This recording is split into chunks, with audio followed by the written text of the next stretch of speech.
یا وفا جس پر نازاں ہو، اور قربانیاں جن کو جھک جھک کر سلام کریں،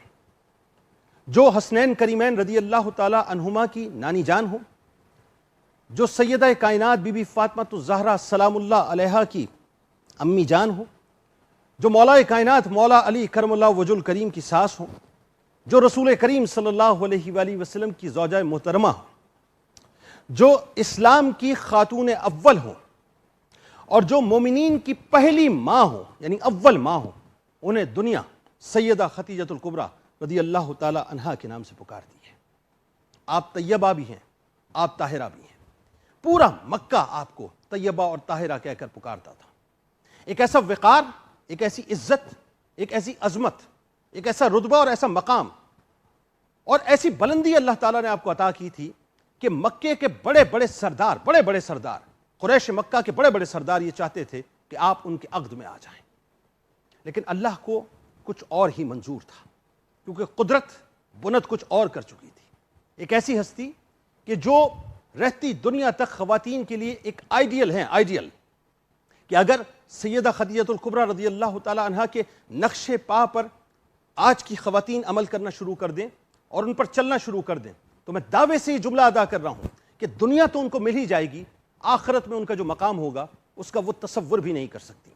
اس لیے کہ سرکار مدینہ صلی اللہ علیہ وآلہ وسلم نے 4 افضل ترین خواتین کا ذکر فرمایا، 4 خواتین کا، جن میں حضرت بی بی مریم، دوسری حضرت آسیہ جو کہ فرعون کی بیوی تھی، ان کی زوجہ تھی، فرعون کی زوجہ تھی، تیسری شخصیت حضرت خدیجہ الکبریٰ رضی اللہ تعالی عنہ، اور چوتھی شخصیت سیدہ کائنات بی بی فاطمہ الزہرا سلام اللہ علیہا۔ ایک ایسا مقام ناظرین کہ آج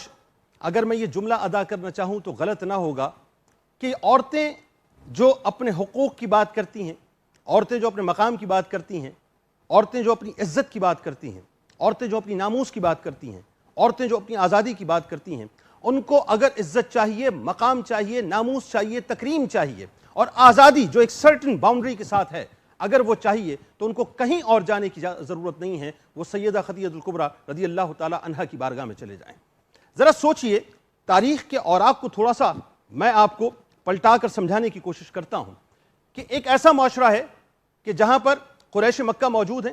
ایک ایسا معاشرہ ہے کہ جہاں پر شام اور یمن سے ایکسپورٹ اور امپورٹ ہوتی ہے۔ ہونا تو یہ چاہیے تھا کہ وہ چونکہ میل ڈومیننٹ سوسائٹی تھی، مردوں کا معاشرہ تھا، تو وہاں تو تجارت کا جو علم ہے وہ مردوں کے ہاتھ میں ہونا چاہیے تھا، یعنی وہاں جتنی بھی ایکسپورٹ ہوتی تھی، جتنی بھی امپورٹ ہوتی تھی، اس میں جو لیڈنگ کردار ہے وہ مردوں کا ہونا چاہیے تھا۔ لیکن یہاں پر آپ دیکھیے کہ لیڈنگ کردار کسی مرد کے پاس نہیں تھا بلکہ ایک خاتون کے پاس تھا، اور وہ خاتون کوئی اور نہیں تھی، سیدہ خدیجہ الکبریٰ رضی اللہ تعالی عنہا تھی۔ یعنی اس وقت عرب کے معاشرے کے اندر جو سب سے بڑی لیڈنگ ایکسپورٹر تھی اور امپورٹر تھی کہ ایک وقت میں کئی عیسائی اور کئی یہودی آپ کے غلاموں میں شامل تھے جو آپ کی امپورٹ اور ایکسپورٹ کو سنبھالا کرتے تھے، اور عرب کی ساری تجارت ایک طرف تھی۔ ناظرین، یہ میں بڑے دعوے کے ساتھ جملہ کہہ رہا ہوں کہ عرب کی ساری تجارت ایک طرف تھی، عرب کے سارے اونٹ ایک طرف تھے، اور دوسری طرف ہماری ماں سیدہ خدیجہ الکبریٰ رضی اللہ تعالی عنہا کی ایکسپورٹ تھی۔ یعنی جتنی پورے عرب کے لوگ مل کے ایکسپورٹ اور امپورٹ کیا کرتے تھے اس کے برابر حضرت خدیجہ الکبریٰ رضی اللہ تعالی عنہا کی امپورٹ اور ایکسپورٹ تھی۔ یعنی اتنا بڑا آپ کا مقام تھا۔ آپ ایک ایسی تاجرہ تھیں جن کو اپنے کاروبار کے اوپر مکمل طور پہ گرفت تھی، مکمل طور پہ گرفت تھی۔ آج کے اس معاشرے میں کہ جہاں عورت کبھی اپنے حقوق کے لیے بینرز لے کے کھڑی ہوتی ہے، کبھی اپنے حقوق کے لیے سلوگنز لے کے کھڑی ہوتی ہے، میں ایک جملہ ادا کرنا چاہتا ہوں صاحب اپنی تمام ماؤں اور بہنوں سے جو اس وقت مجھے دیکھ رہے ہیں، سن رہے ہیں پوری دنیا میں، کہ ان بینرز اور سلوگنز سے کچھ نہیں ہوگا۔ ہاں، اگر آپ کو کچھ حاصل کرنا ہے تو پھر اس بینر کے تلے آ جائیے جو بینر حضرت خدیجہ الکبریٰ رضی اللہ تعالی عنہا کا ہے، اور اس سلوگن کے تلے آ جائیے کہ اماں خدیجہ الکبریٰ رضی اللہ تعالی عنہا نے کوئی اور سلوگن نہیں اپنایا تھا سوائے اس کے کہ وہ اپنے شوہر پر قربان ہونے کو تیار تھی اور قربان ہو چکی۔ یعنی تاریخ یہاں تک بتاتی ہے صاحب کہ جتنی تکلیفیں اور جتنی صعوبتیں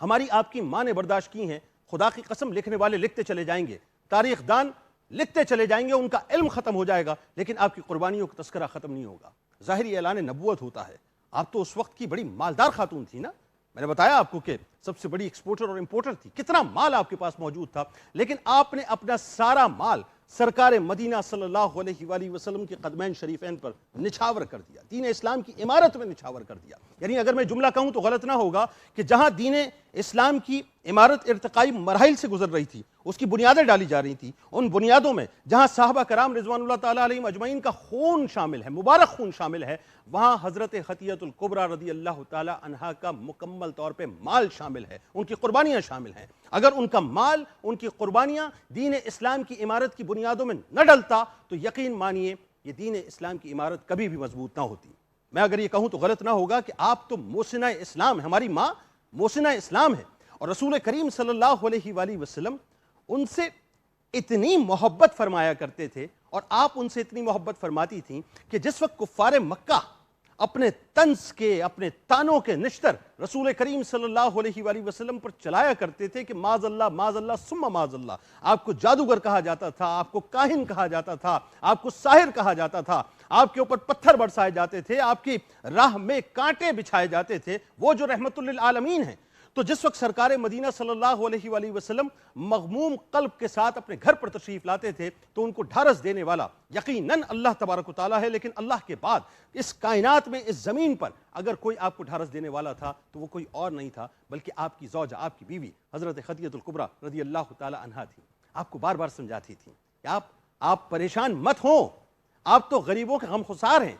آپ تو یتیموں کے والی ہیں، آپ تو لوگوں کا بوجھ اٹھاتے ہیں، آپ تو مہمانداری کرتے ہیں، اللہ تعالیٰ آپ کو کبھی بھی تنہا نہیں چھوڑے گا۔ اور میرے رسول صلی اللہ علیہ وآلہ وسلم حضرت خطیۃ الکبریٰ رضی اللہ تعالیٰ عنہا سے اتنا پیار فرمایا کرتے تھے، اتنا پیار فرماتے تھے ناظرین، کہ آپ کی ظاہری حیات میں کبھی بھی آپ نے دوسرا نکاح نہیں کیا، یعنی ظاہری حیات آپ کی جب تک رہی آپ نے کوئی دوسرا نکاح نہیں کیا۔ اور صحبتوں کے اتنے پہاڑ